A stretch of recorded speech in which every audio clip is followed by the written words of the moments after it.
아이 키우다 보면 궁금하시 많죠? 김숙자한테 한번 물어보세요. 오늘은 아이들이 열나는 이유에 대해서 또 어떻게 대처를 해야 되는가에 대해서 말씀드리겠어요. 요즘 특히 그 응급실을 통해서 아기들이 이제 열이 나서 오는 경우가 상당히 많거든요. 그래서 그러면은 아이들이 열이 왜 날까 우리 몸에? 그래서 이제 그 이유는 일단 열이라는 거는 우리 몸의 온도를 조절하는 곳이 뇌의 시상 하부라고 이제 거기서 이제 이 온도를 방출하고 또 그 너무 온도가 올라갔을 때 땀을 내게 해서 열을 내리게 하는 이런 우리 몸의 중추신경계에서 조절 능력이 있습니다. 우리 몸을 이제 적당한 온도로 이제 유지하게 하는데 아주 중요한 역할을 하죠.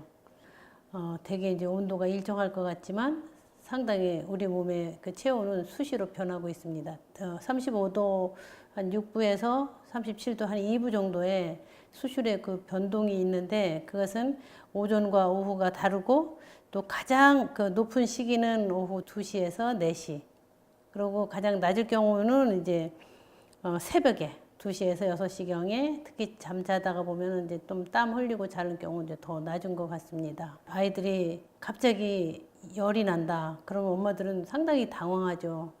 어떻게 해야 될까? 이게 열이 나는 거에 대해서 좀 걱정도 되고 또 위험하지는 않을까? 또 열 경기 하는 애들은 그것 때문에 이제 더 스트레스를 받는 것이 사실이죠. 우선은 열이 난다 그러면 엄마, 아빠가 가장 먼저 해야 될 것은 우리 아이가 지금 환경이 더운가. 엄마들은 감기 걸릴까 봐 되게 걱정이 많이 되거든요.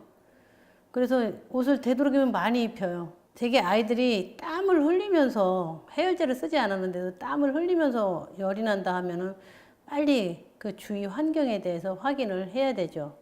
나이가 좀 어느 정도 있는 아이들은 옷을 너무 많이 입히지는 않았는지, 신생아나 영아들은 아기를 똘똘 말아서 싸잖아요. 거기다가 또 포대기를 또 덮어주고 그렇게 해서 아이가 그 체온 조절 능력이 없는 아기인데 온도가 이렇게 주위 환경의 온도를 높여서 아이가 온도가 올라갈 수도 있고 또 그렇게 많이 싸다 보면 아이 몸에 물이 수분 증발이 되게 심해요. 탈수열까지 올 수 있죠. 그래서 우리가 조금만 신경 쓰면 그 체온을 잘 조절하고 그 열의 원인이 걱정되는 것이 아니고 너무 더워서 그렇구나 이제 이렇게 생각하면 되는데 요즘 날씨가 좀 더워졌잖아요. 이제 뉴스에 뭐 차에다가 잠깐 두었는데 아이가 사망했다 뭐 이런 것들은 온도가 조절되지 않아서 그 위험한 그런 사례가 되지 않겠어요? 그래서 아이들이 그 온도에 대해서 엄마들이 좀 신경 쓰고 특히 아이 혼자 차에다가 두는 일은 절대로 없도록 아마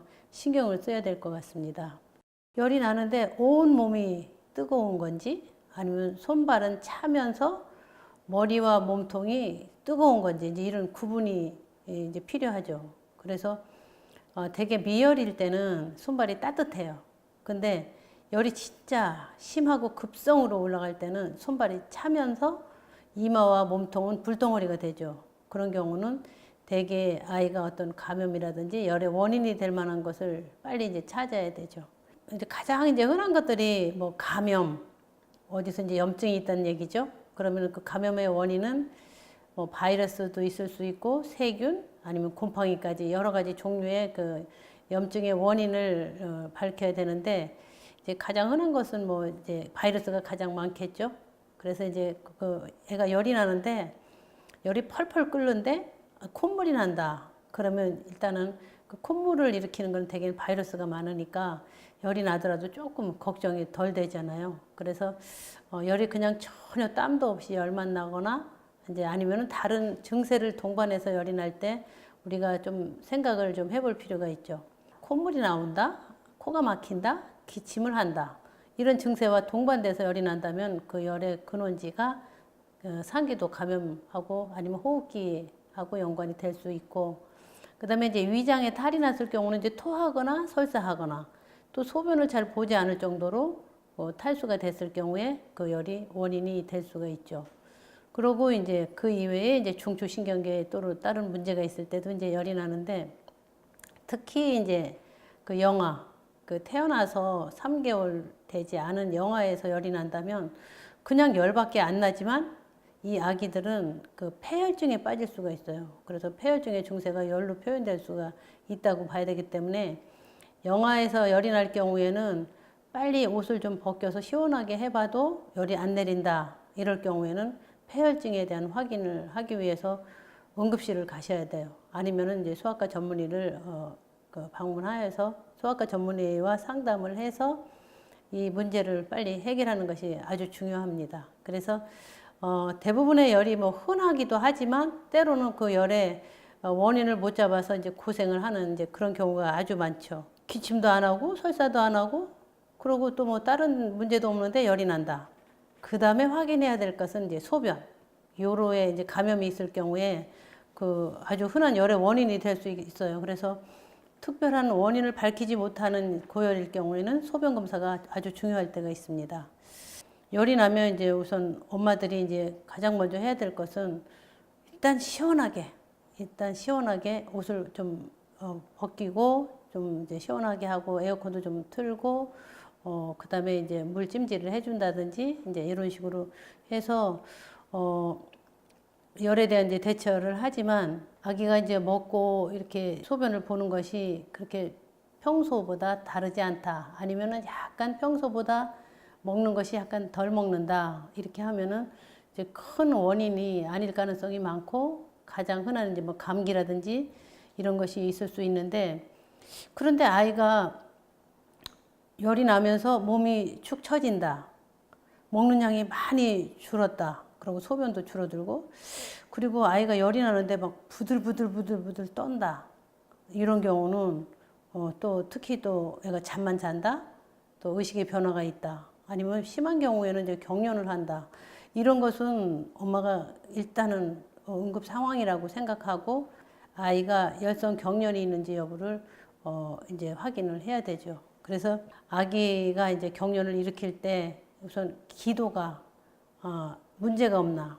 그래서 기도가 만약 경련을 하는데 기도가 입에 뭐가 잔뜩 들어있다든지 뭐 물기가 있다든지 그러면은 호흡을 막아서 오히려 경련보다는 호흡을 막는 그런 문제점에 대해서 위험할 수 있으니까 일단 입에 아니면 먹던 음식이 있다면 빨리 그 입에서 제거를 하고 아이가 그 숨이 편안하게 들어가도록 약간 목을 제껴주고 그다음에 분비물이 바깥으로 흘러나갈 수 있도록 그러니까 침이라든지 뭐 이런 그 호흡기 분비물이 숨을 막지 않도록 고개를 옆으로 돌려서 바깥으로 자연스럽게 배출되게 이렇게 해서 아이가 이제 열이 내리고 경련이 멈췄을 때 위험하지 않도록 이런 대처가 필요합니다.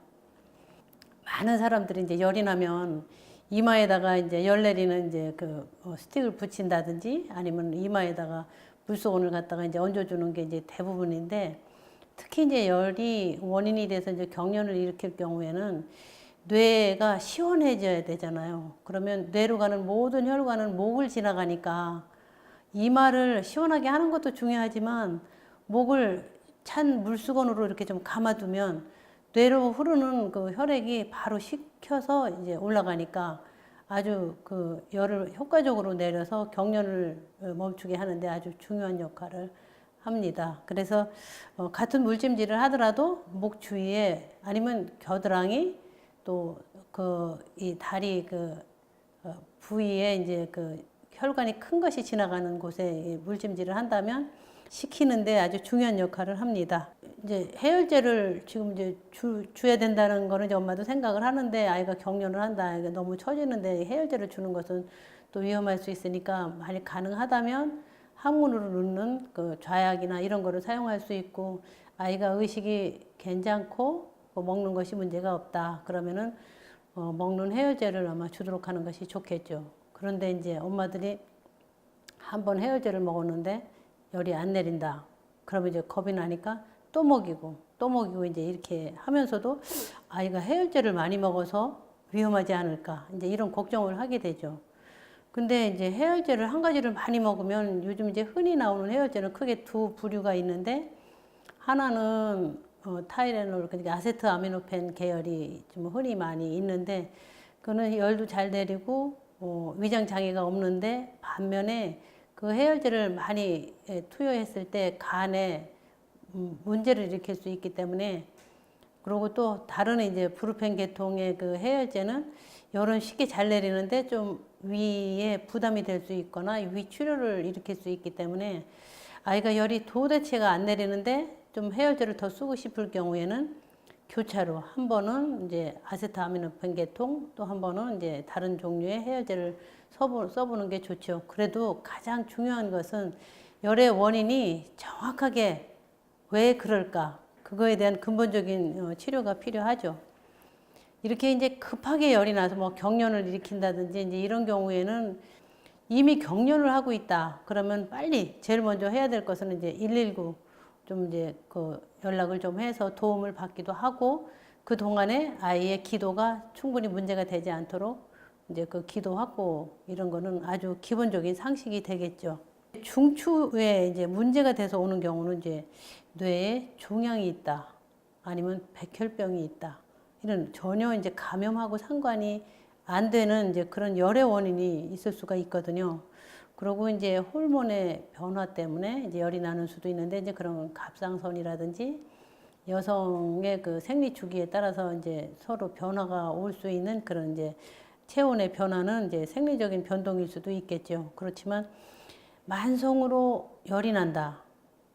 그런데 아주 심하게 나지도 않으면서 열이 좀 너무 오래 나는 것 같다 하면은 이제 꼭 확인해야 될 것은, 우선 전신 상태가 아이가 체중이 잘 늘지 않고 오히려 줄어들지 않는가, 이제 이런 거 확인해서 어떤 종양이라든지 백혈병, 아니면은 그 결핵, 뭐 이런 만성 소모성 질환, 이런 것들이 혹시 있지 않나 확실한 이제 확인이 필요하죠. 이제 열이 났을 경우에 가장 중요한 것은 부모님들이 당황하지 않고 침착하게 아기의 그 열에 대한 대처를 하는 것이 아주 중요하다고 생각합니다.